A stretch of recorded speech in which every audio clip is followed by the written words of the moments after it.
guys, welcome to another episode of Bikini in the Brain, episode 30,000. Yes, something around that. Something like that.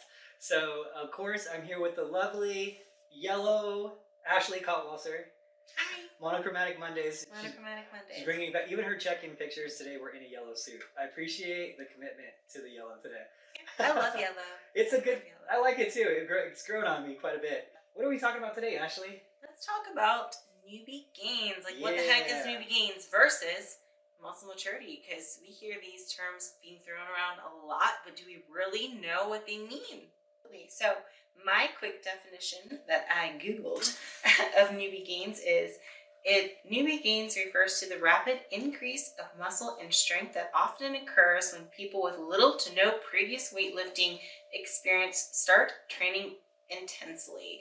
Typically, these people will also gain very little fat or even lose fat while gaining a considerable amount of muscle. So during this period, you could probably go higher than normally with calories, right? So, I think, for example, whenever Sam was training as a bikini competitor and then growing into figure. At that point, to grow into figure, since she was kind of still maybe a little fresh to the weightlifting scene, she had a lot of calories that she would eat because they all kind of went to the right place. You know what I mean? Yeah. So now she's not able to do that anymore, obviously, because she's already gotten taken advantage of those newbie gains. But for anyone, that's probably something to consider is like, what's your calories at? And maybe you should increase them during this time of fresh muscle development. Did I explain that correctly? You explained it. Okay. You explained it eloquently, Ashley. Okay. So one thing that you kind of went into without diving into it, just kind of when it was part of it, was this thing called nutrient partitioning. We get fancy with these words up in here today. Yeah. So nutrient partitioning was something that was in that statement, but I don't think anyone kind of caught it when they wrote it out. Like the people who wrote that probably didn't even know that was a thing. And that's really cool to even bring up nutrient partitioning, because nutrient partitioning is another, it's a real thing. I've seen it. It's going to be a hard thing to prove because it happens so internally. It's going to be a hard thing to fully prove. But that is also one of the reasons why your off seasons make more sense too. So I think it's kind of cool to go into. We could go into it one day a lot more thoroughly. But one thing that you said in there was that people will gain muscle sometimes while simultaneously losing body fat. Yes.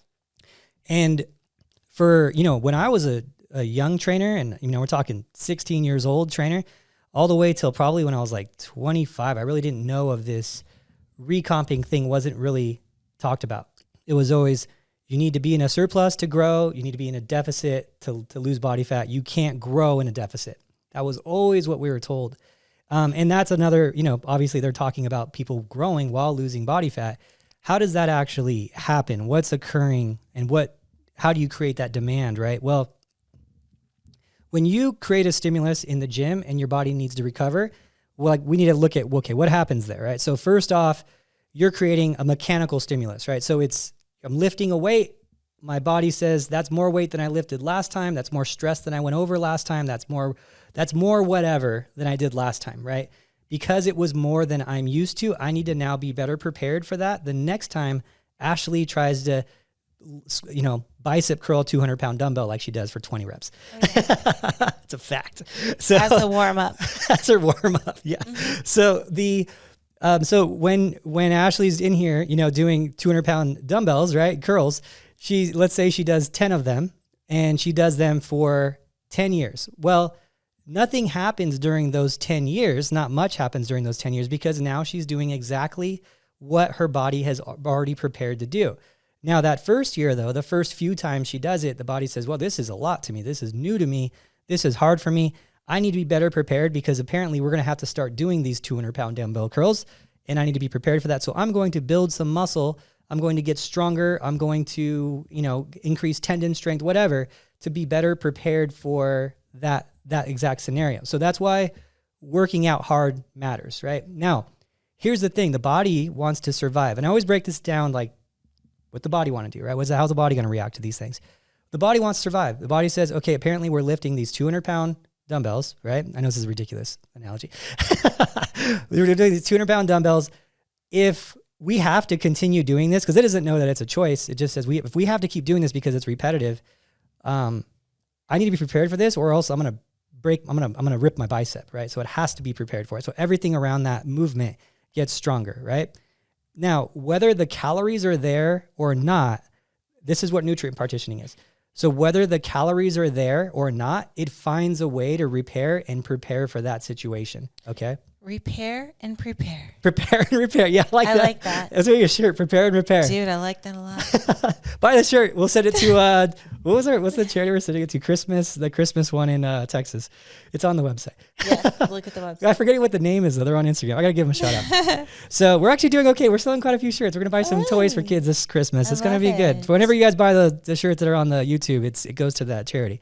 So anyway, that being said, yes, prepare and repair. So for that scenario, now, okay, so let's say you don't have an adequate amount of calories. How you're like, okay, Adam, how do I build muscle when I'm in a deficit? Okay, well, you created a big stimulus. Yes, you might not have all the calories you need, but all the calories you're going to consume are going to go towards muscle repair. Okay, so let's say you're eating 1,500 calories, but you burn 2,000 calories, right? Just simple math. All right, all the 1,500 calories will go for the immediate energy demands that you have, whatever you're burning and whatnot, and towards muscle repair. There's going to be obviously some movement around inside, whatever. This is the theory. It goes towards muscle repair because the demand is so great to recover that muscle. It needs it to build, right? So let's say your body's like, okay, well now you're burning 2,000 calories though. Where do the other 500 calories come from? Well, let's say all those calories went to muscle. Those 500 calories are going to be coming from fat. Let's say you moved a lot and you had another 500, an additional 500 calories will come from fat. The body needs to repair that muscle. That's nutrient partitioning. So you're actually still building muscle while losing fat because you're using energy stores while simultaneously putting the calories you're consuming towards the demand of repairing for whatever stress you just put the muscle under. So that is nutrient partitioning explained, and it's a theory. I think it's true. I've seen it personally. We've seen it with you. We're growing in a deficit. Is it hindered? Is it optimal for growing muscle? No. But is it easier in the initial newbie gain phase? Absolutely. Because the body's really under stress at that point. It's like, whoa, what are we doing? I need this is a whole new thing to me. I better be prepared for it, Right. So yeah. Let's say a new lifter that hasn't really picked up too many weights in their lifetime starts weight training, and maybe at that point they're able to handle, like, let's say 4,000 calories a day, which is really high, but this is just for the sake of just the example. That doesn't necessarily mean that years down the line it's still going to be that way. In fact, once they get past that newbie gain phase, it's likely they're not able to tolerate that many calories, and then the calories don't go to building the muscle anymore. It goes to the fat deposits, which is something you need to be aware of. That's actually a really good point. Yeah. Yes. And I think you're very right about that, because you see that happen. Yeah. Where someone will be growing so fast and eating 4,000 calories, and now their body doesn't have the demand because they're not growing as much, and then they just start storing fat. And they're like, nothing's changed. I still work out hard, and I still eat eating the same calories. I'm not eating that much. Well, yeah, you're not. The demand isn't there. And you hit that perfect calorie threshold where you weren't gaining fat, maybe even losing fat while gaining muscle, but now the demand isn't there to build that muscle. You're not shifting all those calories to muscle repair anymore. Right. The body's already prepared for that and incapable of building much more muscle. Right. So yeah, that's a good point. I never even thought about that, to be honest. Yeah. That's really cool. Yeah, because I'm sure a lot of people think like, oh, well, my first year of training in bikini, I had my calories at this high and this high. And it's like, why aren't they that much anymore? And it's, likely to do with that, and probably some other things as well, but that's definitely a big factor. So how long do you think newbie gains last? Let's say for a bikini training, maybe like 5 days a week, pretty intensely. How long do these newbie gains last to where they can, see this rapid increase of muscle? You know what? It's weird, right? It's very case by case. There's been a few really weird circumstances that I've been part of that it just doesn't make sense, on paper. And remember that Jeff from Denver, that big Russian dude, he's like, we went pro in men's physique together. And there was one time he was training, and then he was already big, and he's always lean. I mean, the guy ate so many calories. He's always lean, always big. And then I didn't see him for like an off season. It was like 3 months later. And, you know, he came into the gym. He was like, yeah, I put on 17 pounds. And I was like, what are you even talking about? Like 17. I'm like, let me see your abs look like.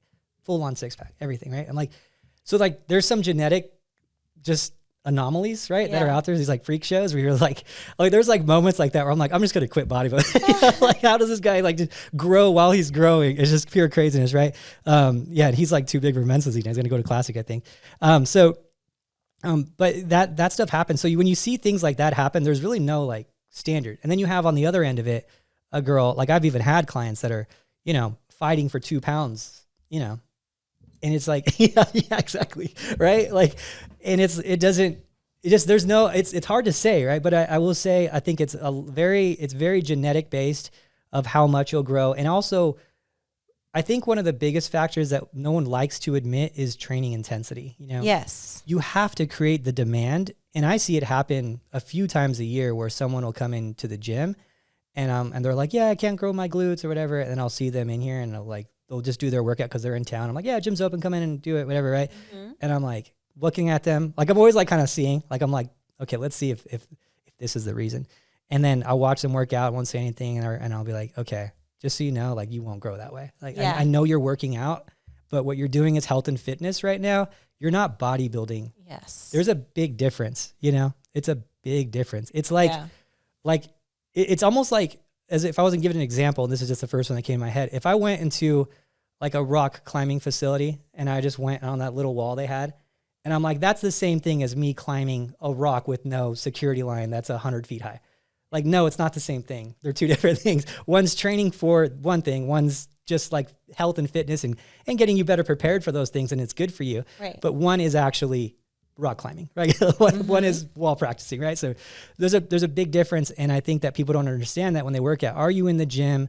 Are you bodybuilding and creating a stimulus where your body will build, or are you health and fitnessing that day? You know, I have a lot of health and fitness days, and then I leave the gym and I'm like, yeah, that was like good for my heart, you know. Yeah. that was about it. And I hate when I do that, but I have them, you know. I think we all do. You know, I think it's unrealistic to think that every single day is going to be, you're just going to kill the workout, you know. Yeah. Sometimes life happens, sometimes your mind isn't into it, but you know, it's better to have less of those kind of days and more actually bodybuilding days. Yeah, you never leave the gym, even if you don't have a good workout, you never leave the gym and say, man, I regret doing that workout. Yeah. It's always the other way around. Man, I was like, if I don't go to the gym one day, like last week I had a lot of, I did like, I think 5 hours of boxing sessions. So I was like, I only worked out like 3 times. I know, sparred twice, I was all beat up. and then I was like, I only got a few sessions into the gym. And then, at the end, I was like, man, I could have done the other workouts. I was just being a lazy ass, you know, like it's never, even though I justified it. Right. But still I was a lazy ass. And I hate when I leave the gym feeling that way, or like, okay, today wasn't a bodybuilding day. You know, today was a health and fitness day. I need to admit that to myself and understand that I'm not going to be growing the way I want to grow. And that's the same with all things we talk about in bodybuilding, right? Are your actions, equal to your goals? Or are they equal to your expectations of your results? And I think that we should probably coin that term. Did you have a bodybuilding workout or a health and fitness workout? Like, that needs to be something. Are you bodybuilding or health and fitnessing? Yeah. So do you think that there is actually potential that somebody can rediscover newbie gains? Like, let's say they up the intensity because maybe they were one of those health and fitness people thinking that's how you did it, but all of a sudden they're starting to train like heavy compounds and really pushing it. Do you think that somebody could then rediscover their newbie gains by training a different way? Absolutely. Yeah, okay. Absolutely. I think that there's the most unlocked potential is in the gym, in these poorly designed workouts and these poorly executed intensities of the workouts. There's so much, we have so many future Miss Bikini Olympias that don't even know that they're the future Miss Bikini Olympias yet because they can't unlock that potential because they think they're working out hard. And it's that I see it often. I mean, I don't see the future Miss Bikini Olympias often because that's a rarity, but I see these structures and I see people checking in and I'm like, man, if you just sat down on this and really gave it your all, like you have no idea how good you could be. And it's something that they have to find for themselves. You know, you could tell them, but they have to find it and find that intensity and find that want themselves. And it might mean getting a few training sessions, and it might mean being realistic with yourself and like having an honest conversation with yourself. Like, am I giving enough? Like, and the only reason I'm always so hard on myself, and you always hear me like kind of self-bashing myself about not working out hard enough, is because I know what it takes and I know what I was doing before, and I can compare the two, and I'm nowhere near my intensity where I used to be. I also don't have the same goal anymore, but it's still, I could still be working out harder, you know? And so that's the thing, is you really do got to give it your all if you want these things, especially these days in bikini. The girls are quite muscular, you know, they go after it. You go after it now. You have a trainer 5 days a week basically. And it's like, you know, that's gonna be one of the biggest things, is there's so much undiscovered muscle out there right now based on intensity. So it's not just that too. There's other things, you know, that you could do. Like if you want to train with a newbie new fit every now and then, you know, Sam does it, Steve does it, Courtney does it here at the gym, where you could book a session with them or any coach that has a newbie new fit. And when you're using those, that stimulus, basically it's a machine that sends electrical signals to your muscle to create more contractions in the muscle while you're working out. So you're basically ultra stimulated, get your nervous system really, really open to lifting weights. So instead of you using, let's say 80 muscle fibers as easy numbers on your bicep, you're using 90. And the goal is you wake those muscle fibers up that have been sedentary, right? Haven't been needed to be used, they're dormant. And then you wake them up. And then the next workout, when you're not using a newbie, now you're using, instead of all 90, maybe you're using 84, right? And then the next time you're using 86, that type of thing. So Makes sense. Yeah, you're waking up more and having better mind-muscle connection, more muscles, more motor units are waking up and being used. So that's something people could do too. But yeah. You know what about the Newbie New Fit? I didn't realize that apparently it's a controversial device. Oh yeah, I didn't know this. I posted about it, and then I had like some people like DM me like, I can't believe you actually think that works. Like really, like I'm just like, huh?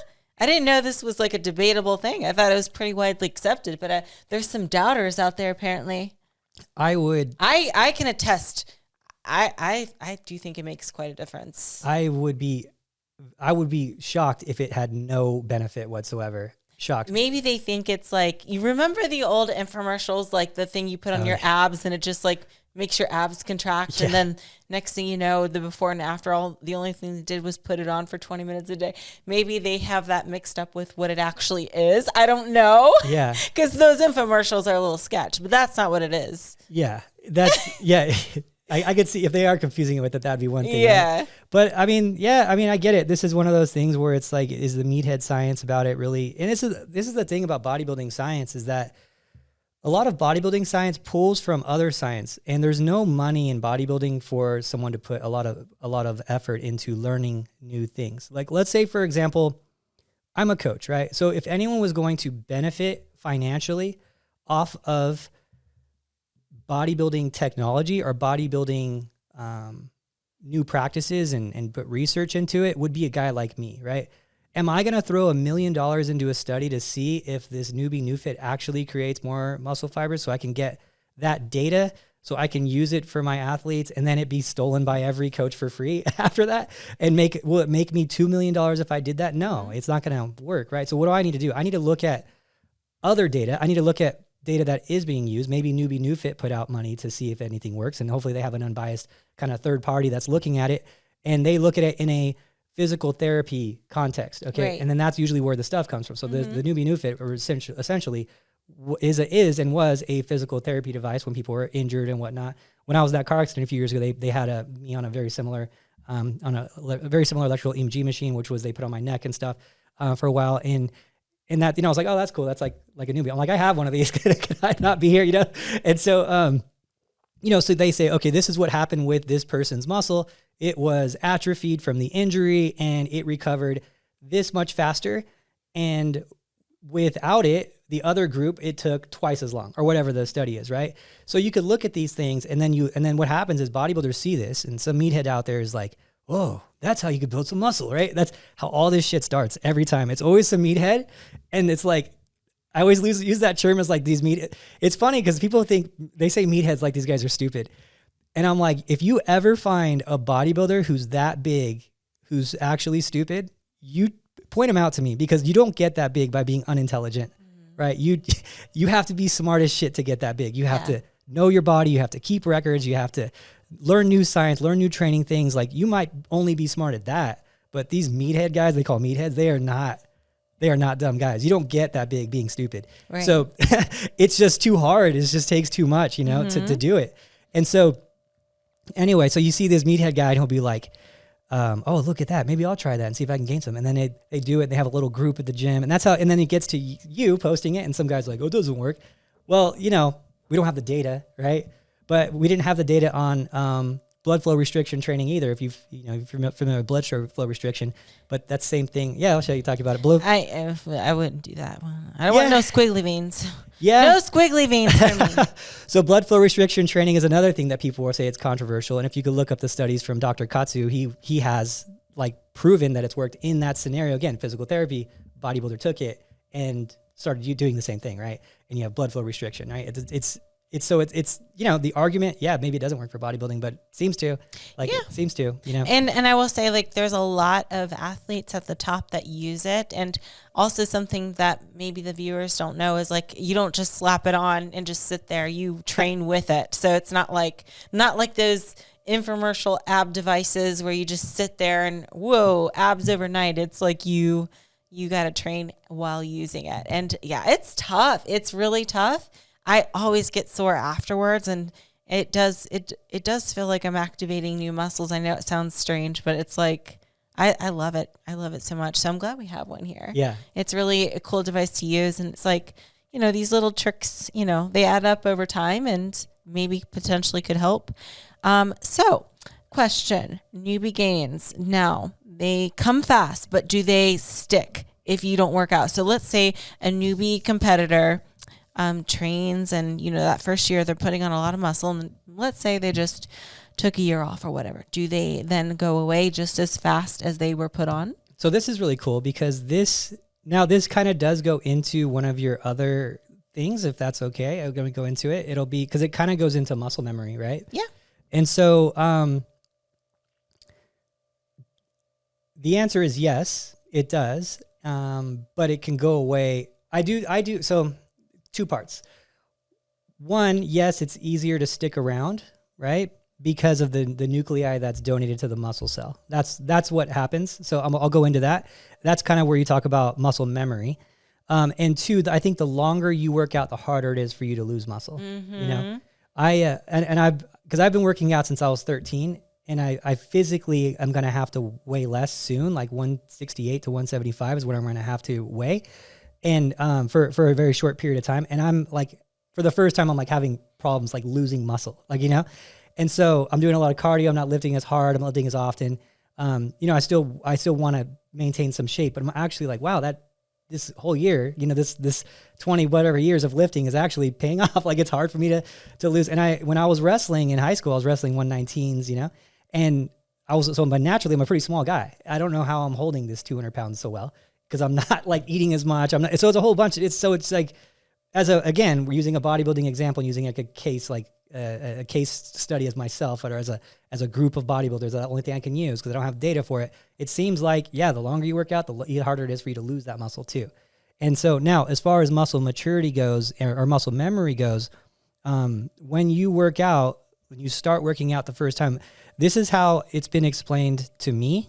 And I think it's the easiest way, because explaining nuclei, I'm going to go and actually do that in a video this week on one of the comment section with Adam, whatever. But when you're building muscle, you're basically your muscle cells has like a certain amount of nuclei, this is how it's explained. So when you work out, you basically will get more nuclei in the muscle cell. And what does that mean? Okay, well, think of, this is how it's the best like metaphor I can come up with.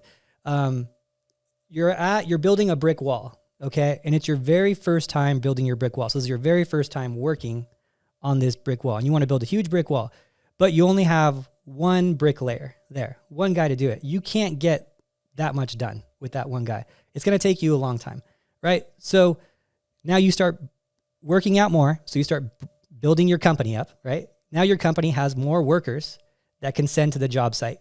Okay, now you have, okay, I can afford to have 3 guys now because we're growing and we're lifting weights more, right? My company can have 3 bricklayers there at the job site now. And now you have 3 guys building bricks, right? That's the nuclei. The more you work out, the more your company grows, right? The more nuclei you have available at that job site. Now, here's the thing about these bricklayers at your muscle. They don't leave, right? it looks like they don't leave. With all the data they have, it looks like they don't leave for a very long period of time, if they even leave at all. They must be getting paid really well. They are well compensated. And they must be very reliable workers, very trustworthy, loyal workers. Those are hard to find. Yes, actually. they are. Yes, they are. Yeah, you have seen it too. Yeah, I see it with my own eyes sometimes. Man, so come on now. I see it. I see it happen. I love you, Ashley. You think you know. You think you know, but you don't. I love you, Ashley. All right, so so these workers, right? They just stay. They're happy. They're well taken care of. They're on the job site. And next time, and let's say, okay, some guys come around and it was an accident. They were drunk. They crashed. They broke your wall down, right? That's you not working out. And then you're like, I got to build these bricks again and build that wall back up. Well, those 3 brick layers, they're right on it, right? You go back to the gym, those 3 brick layers are there. Better than having 1 there than having 3 there with less muscle. So you're in a better position once you've built muscle up to have to build it back again. So that's why you see these guys who get injured and then, they're like, oh man, he's ruined. And the next thing you're like, oh, he's actually better this year than he was last year. And he went through a whatever surgery, he went through a whatever, or a girl who had a breast augmentation who's freaking out because she couldn't work out for 8 weeks. And I'm like, don't worry, you're going to be fine. You got the nuclei. You got them. You got those nuclei. So the nuclei. So, it's a lot more, that's the most simple way of putting it. But yeah, muscle memory, it's a real thing in that context, but your muscle doesn't have an actual memory.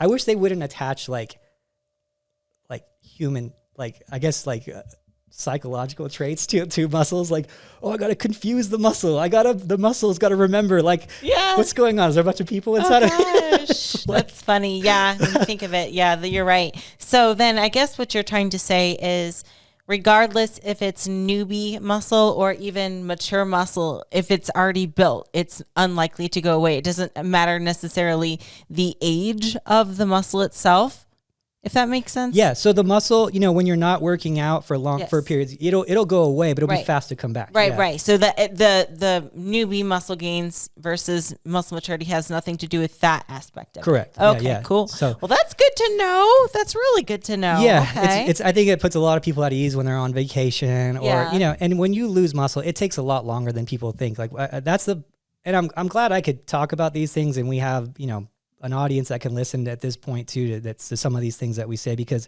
when I was coming up, there was none of this information. And I had pretty extreme anxiety over losing muscle and stuff. I was always like, oh, I haven't eaten in 2.5 hours. I'm losing it. Like I need this. I had this fear, I need to accumulate a gram every day of muscle. And then eventually I'll have, and I was like, I would just feel the muscle leaving my body. I would I gotta go somewhere. I feel bad for every girlfriend I had back then, because I was it was tough times back then. Can you imagine? The mind's set was so different, because it was I feel like it was much more hardcore back then, because no one knew what the heck they were doing. Yeah. That's why. You physically made it tougher on yourself unnecessarily. Yeah. It'd be a 4-hour flight where you got your food taken from you at the airport. You'd be you'd almost think about not going on the flight. It was that crazy, it was, and then heaven forbid you eat a hamburger back then, you're it's so much better, I think, now that this information's out there. Yeah. Because if you want to take the week off and go on vacation, go for it. Absolutely. It's not going to hurt you that bad. And I think we should also kind of get into a little bit why, if let's say somebody doesn't work out for a few weeks or whatnot, they can see that they're not as muscular, and they can feel their muscle isn't as solid. Yeah. But that's not necessarily the muscle leaving. It's more so it's just not getting that pump. It's not getting the nutrients sent to the muscle, correct? So it's just kind of going flat. So when you hear that term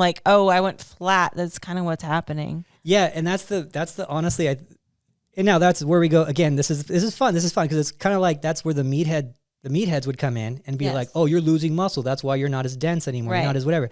And so that's where, meathead, I think they're right. That one is a meathead move, right?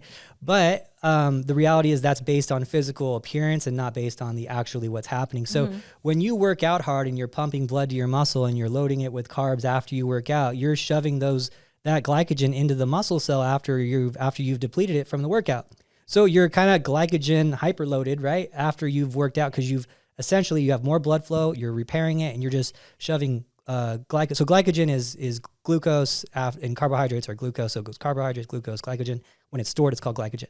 So when you're working out and you're shoving that glycogen in the muscle cell, yeah, it's as full as it can be because you just worked it out. You just shoved it in there.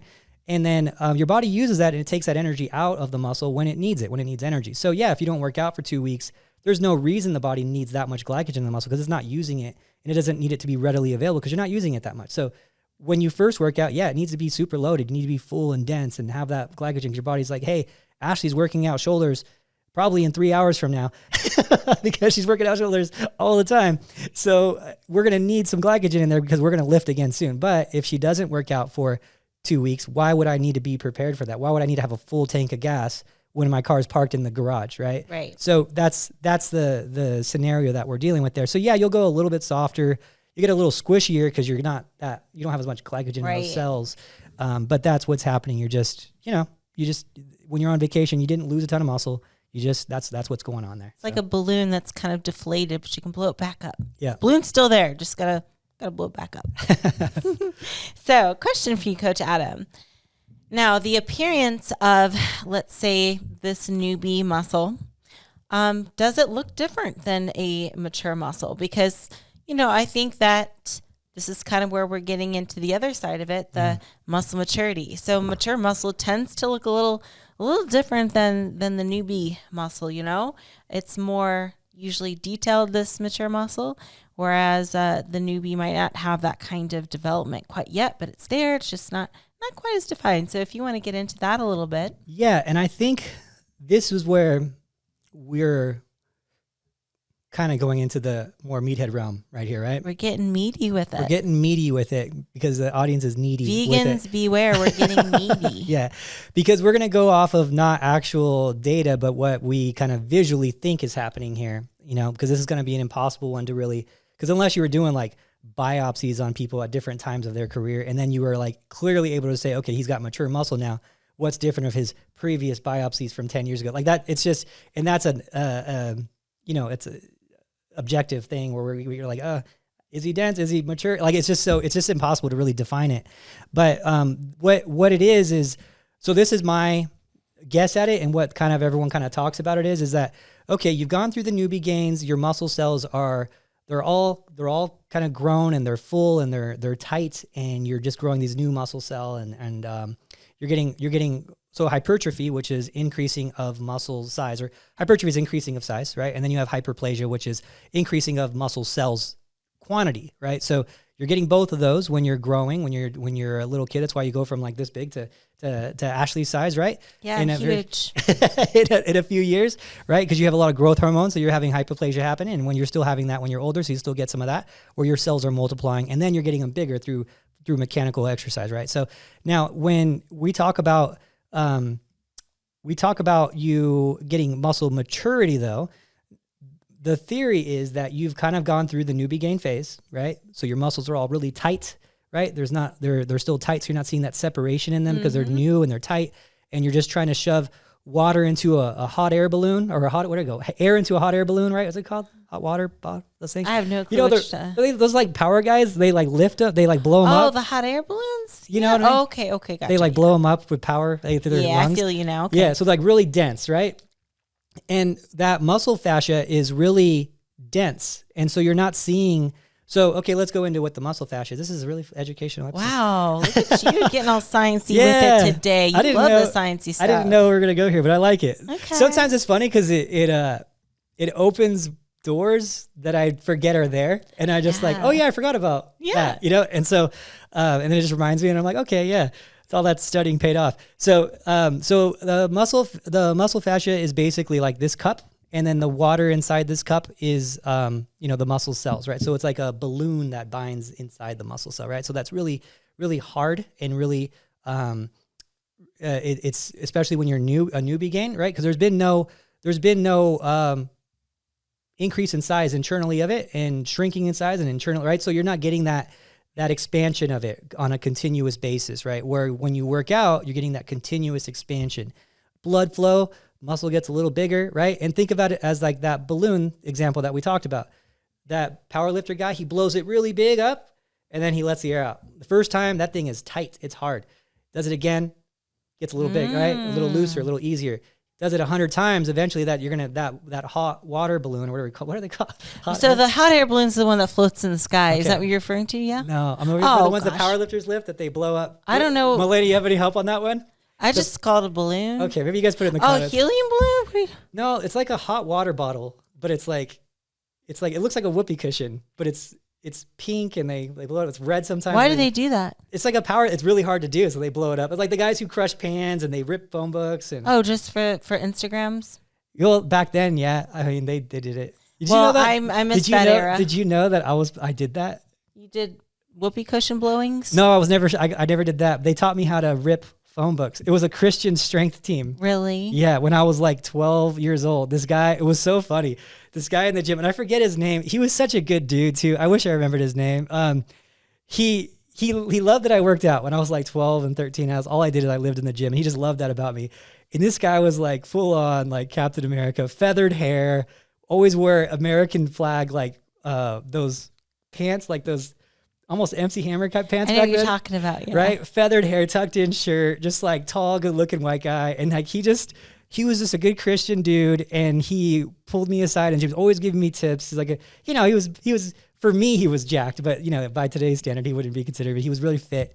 And he's like, yeah, we're part of this Christian strength team. And we'd love to teach you how to do this. Maybe you can come out with this. I was like, that'd be cool. I would like it. So he showed me how to rip a phone book, right? How to rip a phone book. And I still used it. I mean, I've done it as recently as a couple years ago. And now they don't make I don't fun. think so. It was so impressive. I would do it like with my friends, and they were like, "Oh my gosh!" But there's like a trick to it, I was like 12, 13 doing it, and my mom came to the gym to pick me up, and he just dumped a whole bunch of phone books in here because like the phone book company would just donate them to him because he was like, doing this to spread like the gospel, right? So it was cool. So I was part of it, and I would rip phone books as like this little guy. Jeez. Anyway, that's funny. Anyway, The more you know. I forgot about that. So that was a fun path. So now, as far as we're talking about muscle fascia, right? The more that you're shoving blood and the bigger the muscle's getting, the theory is that gets a little bit more, a little less tough, right? Like a little more loose? Yeah, right? Stretchable? More stretchy? stretchable, right? Yeah, something like that. So that's the theory. Is it true? I don't know. They also say that that's one of the major restrictions of why people grow faster than others and why they think some people grow faster than others is I wish I had a better word for it. I know there is a word for it, but the thickness or the density or the pliability, right, of the muscle fascia. And if you have some people just can't grow, maybe they have a really hard, dense one that is not allowing the muscle to get bigger, right? And some people have a thinner one that allows just easier for the muscle to just grow. That's another theory, right? I know, right? So so now we're going into density. These are all theories, right, that I've dove into that I can't come to a conclusion on or any data on it to support that. But the theory of muscle maturity is that you've done that so much now that your muscle fascia is not as tight. Your muscle really isn't getting any bigger, but there's more muscle fiber that are maybe taking better to exercise than other, right, muscle fiber, and they're better recruitment, that type of thing. And so those ones get a little bigger, creating more separation because now there's more ridges to the muscle because there's some muscle fibers grew a little bit more than others. Okay. There's more separation detail. The fascia isn't as thick anymore because the muscle's pushing through it a little bit more. And so now you see more of the actual muscle and more density of that. Now, whether that's true or not, or that has to do purely with the skin potentially being I was thinner. going to say that too. That's another big factor is like usually when we reference newbie gains, we think of a newer or a younger competitor. I'm sorry.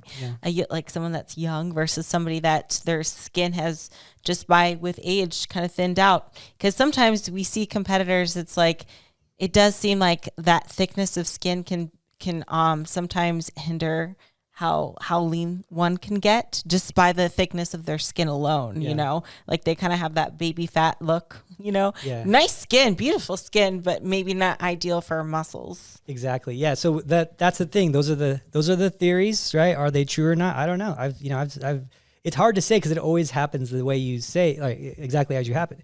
So is a bodybuilder getting more? Is that happening? Is this fascia like being more malleable, right? Is it allowing more muscle fiber to be seen through it because it's now bigger and more stretched? Or is it actually not as tough? Is the thin actually just skin actually thinned out is maybe them tanning all the time, doing something and damaging the skin where it's thinner now and the muscles look more dense. Are they leaner than they've ever been before and we just don't know? Like it's a hard way to define. Absolutely. But what I can say is that the density tends to come with age in the gym, and you don't tend to see it on newbie people, the density of the muscle. So the maturity, you'll see it. The only newbie people you'll see it on would be like people who have done something repetitive for a long period of time. A construction worker who's always outside hammering things, whatever, you'll see he's got that really ripply forearms and delts and whatnot, and then he goes and works out, and it's like, whoa, where this guy's got some crazy density and separation and detail, right? Like, is working part of it? Is doing a lot of the similar movements? Is that part of the density, like the maturity? I don't know. It appears to be. So yeah. So yeah, I don't know. It's a tough one, but I think it's a fun one to like, look at.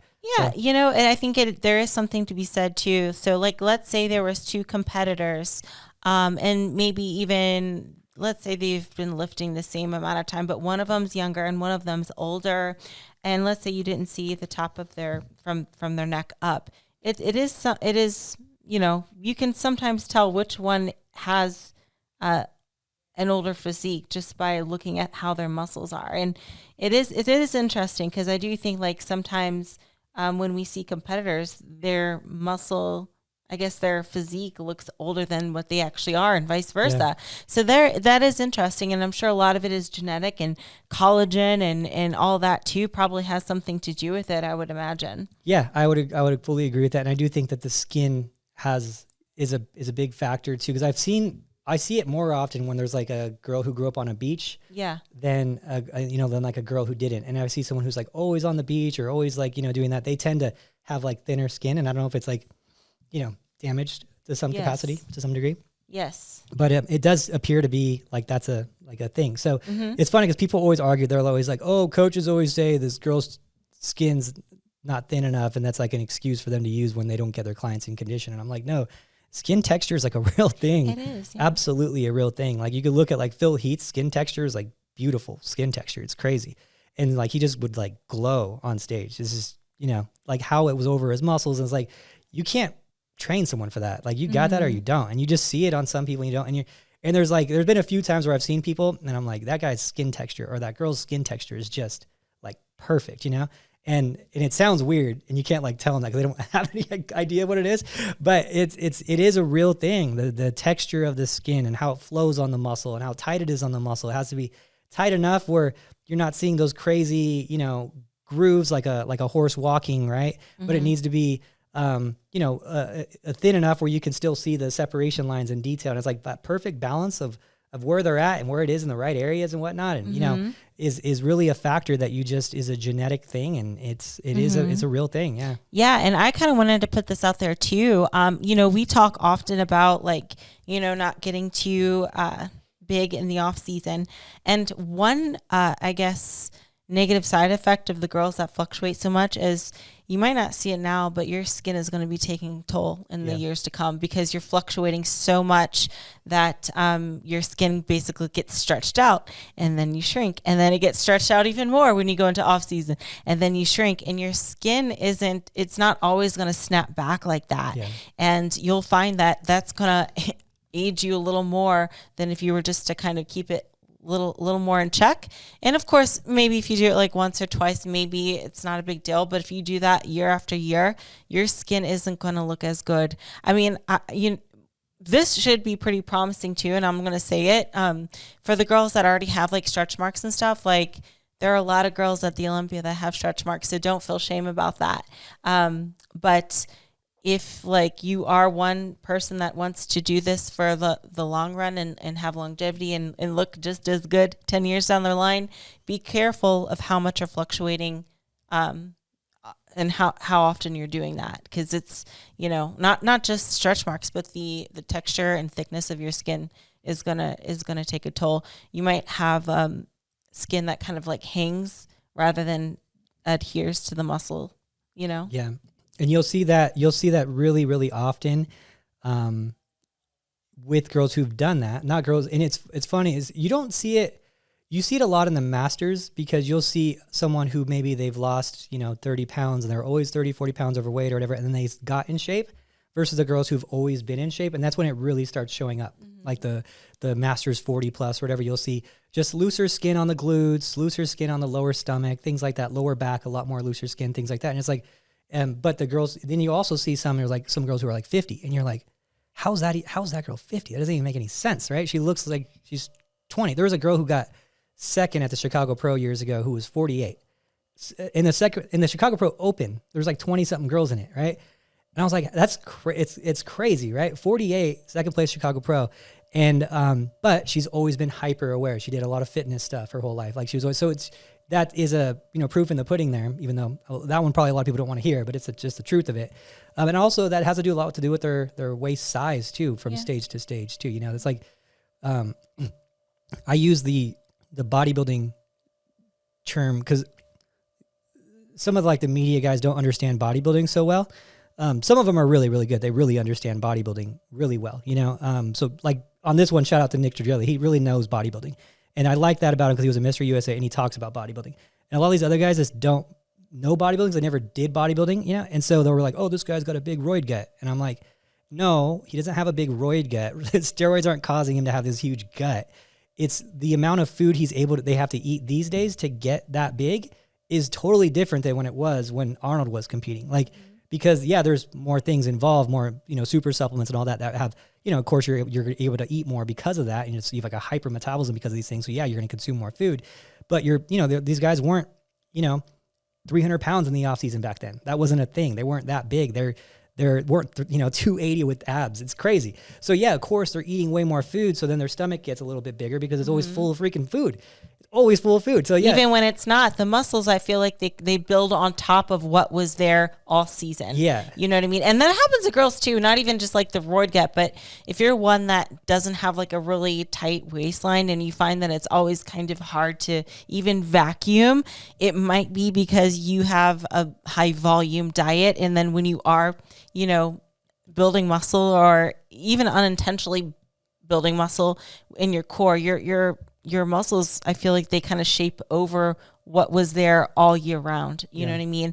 So that's my theory on it anyway. You know what I mean? And even for myself, I'll use myself as an example. Not that I ever had like a problem with it necessarily, but this past year I've had in 2022, the best digestion ever. And I didn't really do anything different with my waistline, but it came in a lot smaller even at the end because like my muscles kind of adapted to being more, I guess, sunken in rather than protruded out, if that makes sense. So that can be something to be mindful of. Yeah, and you see it a lot with the competitors who stay lean all the time. You could look at, so you could look at like Issa, for example, and she's pretty out there where she was really, really small a while back, like less than 100 pounds small type of thing, but she was always hyper conscious of her waist or of her weight and stuff. And now that she's a bodybuilder, she never has gone up. She never blows up and her waist is like one of the smallest waists on stage. And you've seen your waist progressively get smaller while you're growing. So it's like, you're keeping it tight in the off season. That's what happens. And so when we go back to the bodybuilders, and a good example of this is that and this is what I think people don't think about, when a bodybuilder retires, they instantly, their waistline gets smaller again, And it's like one of the first things that happens. Everything gets smaller, but their waistline really gets smaller. And I'm like, okay, well, if here's your proof. If that was a roid gut, why did their waistline get so much smaller? Like it would be permanent because based on what you're saying, because we're all saying, oh, it's a growth hormone, whatever, which would be hyperplasia, right? More cells, so bigger. But that's not going to go. You can't get rid of cells, right? So unless you do it surgically. So these guys, like a few months after working out, after retiring from bodybuilding, they get way smaller on the waistline. Well, that's another case in point. It's the food, the 6,000 calorie diets that these guys are eating, 1,000 calories 6 times a day. It'll make your waistline big. So take that into a bikini world, right? Okay, yeah, maybe they're not eating 6,000 calories. You're like, what relevance is this, Adam, right? Well, the relevance is if you're eating a lot of food volume, and you're eating a lot of food, period, and you're eating food that's not digesting well, and you have this naturally bigger waistline in the off season, of course it's going to have a factor in the in season. It has it for the best bodybuilders in the world when they're eating heavy and then eating light, and everyone's saying, oh, it's a roid gut, when it's really just like a stomach that's been eating too much food for too long, right? Of course it's going to happen to some degree. It's not going to be obvious that it's food because when bikini, it might be 1 inch, versus, bodybuilder might be 3, right? So it's more obvious with the bodybuilder. But yes, of course it's happening to a lower degree. So yes, that's another argument to keep it tight. So it's just something that these are the hard realities that people need to face. And I think we went over quite a few of them in this episode, which is, are you bodybuilding or are you fitnessing, right? Are you maximizing your waistline? Are you keeping your skin tight by not going up too much in the off season? Or are you eating right food volume in the off season where you're not going to have it where it's going to affect you on stage? If you want to reach the end result of what a lot of people do, which is be a pro, be an Olympian, whatever, right? Now, health and fitness, I do a ton of health and fitness. I love you health and fitness guys, right? That's a part of what keeps us afloat is the health and fitness people. So I'm not saying that you can't do that. I'm just saying for the people who want those extreme results, you have to take extreme actions. Nothing happens easily. Like no one ever got to the very top of anything without some discomfort, some extreme discomfort, for most cases. So yeah, there you go. It's my rant. There you go. I love when you rant. People learn a lot when you rant. This was a ranty episode. It was fun. Ranty. Elena's giving me a thumbs up. Goodness. Okay. So how does somebody know when they have reached like muscle maturity? And is that like a real thing, you think? Like is there any benefit, I guess, to having that muscle maturity if that is a true phrase? Yeah, so I will say that in bodybuilding, I don't think it really ever hurts you. You could look at guys that were probably like the most extreme in like their density and their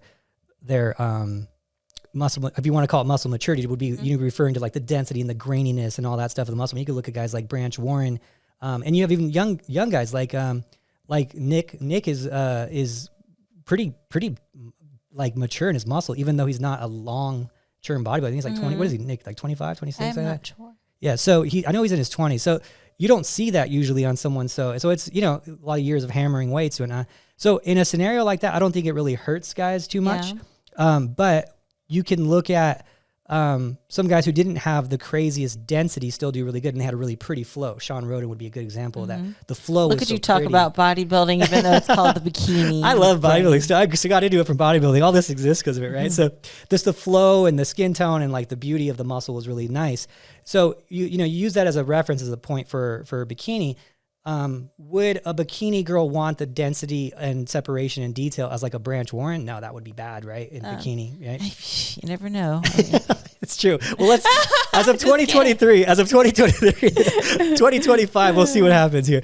But so, that's going to be something that you do want to be, I think, aware of. Because you want to build a lot of muscle, but do you want that dense, grainy, separated, detailed muscle? Well, that's a fine line of walking, right? Is it going to come down to your skin texture? Is it going to allow you to not have that? Do you need to come in a little softer and not be so lean because you do have those crazy grainy muscles? Are you showing the prettiest texture, right? Versus just going for conditioning, right? Bikini is an art form, and that's why I like it so much. I feel myself as an artist more than a bikini coach, And it's like you should like wear one of those Picasso hats and like little mustache and artist Adam. It's its own thing, and people don't understand it, and it's hard to explain it to everyone because everyone's so unique in that, right? And so, but I think it could hurt bikini. I think it could hurt you in bikini. I've seen it in the legs a lot. That tends to be like one of the first things in the legs, and in the shoulders is like the next thing where you see that, where I'm like, it's just a little overly grainy. A little too much, a little too much for bikini. And you might win a pro show, you might win a pro show where you were the best one there that day. But when you get next to the top people who don't have that, who have the size and the flow and the texture, without the graininess being over the top, then you're probably going to lose to them, and then you're not going to really know why. You have to really study the look, not just muscle and proportions and stuff like that. I get a lot of those questions. What do you think the best ratio is for this? What should their clavicle width? What should and I'm like, it's a different piece of clay, man. Exactly. It's a different piece of clay. It's a different approach. And it's just the end look is like whatever that best look is for that person, and that's why you see so much fluctuation in bikini too, which is really cool. Yeah. Like you look at the top 10 bikini girls and you look at their structures, skin tones, waistlines, everything. And you're like, how is this the same division, right? Like, how are these the best 10 girls all in the same division? Isn't there supposed to be an exact criteria? Like, no, like there's going to be some huge variations, not like any other division, you know, there's going to be a lot of variation in that what's best for that look, which, you know, it could be muscle. It could not be muscle, you know, it could be, there's so many things, you know, so. Exactly. That's what I love about bikini too, is like, you can probably pick somebody from the top 10 that has the similar like structure to you, which I think is kind of cool. You know, we're kind of all over the place. And, of course there is criteria, but it's a little more loosey goosey than let's say the other, division. So there's more leniency, you know, some girls come in more muscular, some of them not as much, some come in leaner. And, you know, even you could even say, you know, these girls that ask what are the perfect ratios and stuff, and you'd be surprised that like somebody like, let's say, that has like a 23-inch waist and maybe your height looks different than the other girl that has the same stats, but you just hold it differently. So there's no like one size fits all in bikini. There is no perfect ratio. There is no perfect even body fat, I would say, because body fat also looks different on different competitors. And, you know, some of that might be like even the skin thickness, like what we're talking about, right? Yeah. Like if your skin is thinner, you probably can't get as lean because you might start to get grainy and stuff. So there's a lot of factors that go into bikini. So yeah, it's kind of cool. You just got to work with what you got. Work with what you got. And come in how you are best, right? Because, you know, some girls don't come in as lean as me and they look better and vice versa. So yeah, compete, get feedback, have a vision, and get the eye. So I guess with that, that sounds like that's about this episode. Yeah, that was probably another fun one. I know, but maybe I just like I'm in the moment and then I'm like, okay, this is actually really fun. I love these talks. So we get like an hour, we talk together and it's fun to educate and learn and you know, forces me to be better and makes me opens doors up and I'm like, oh yeah, that's fun. I'll probably start thinking about that again this week type of thing. So yeah, anyway, well, thank you guys for listening. You guys keep it all possible. muscleegg.com/Team Elite Physique. Keep Ashley in egg yolk colored shirts. I'm egg colored today. Yeah, you are egg yolk colored. You actually are. So did you know there's fluctuation in egg yolk color based on how much sun they're exposed to? Really? Yeah. I didn't know that. And there's actually like Japanese eggs, which are so crazy orange. Like they're like the healthiest like chickens, right? Oh. So if you have like really orange yolks, they're like in the sun more because they have more vitamin D. Oh, I thought it had to do with what they were eating. Yeah, I know that's what they say. I'm sure you can dye their food and they come out eggs different. I do think the ones in Japan, they have a different diet too. I think so. Perhaps. Yeah, but they actually come in like this really expensive thing in Japan. Which is great. We were in Japan that the fruit was like crazy expensive. Very immaculate desserts and fruits. Yeah, so it makes sense. They got the best eggs. So anyway, random. Thank you guys for listening. Talk to you guys later.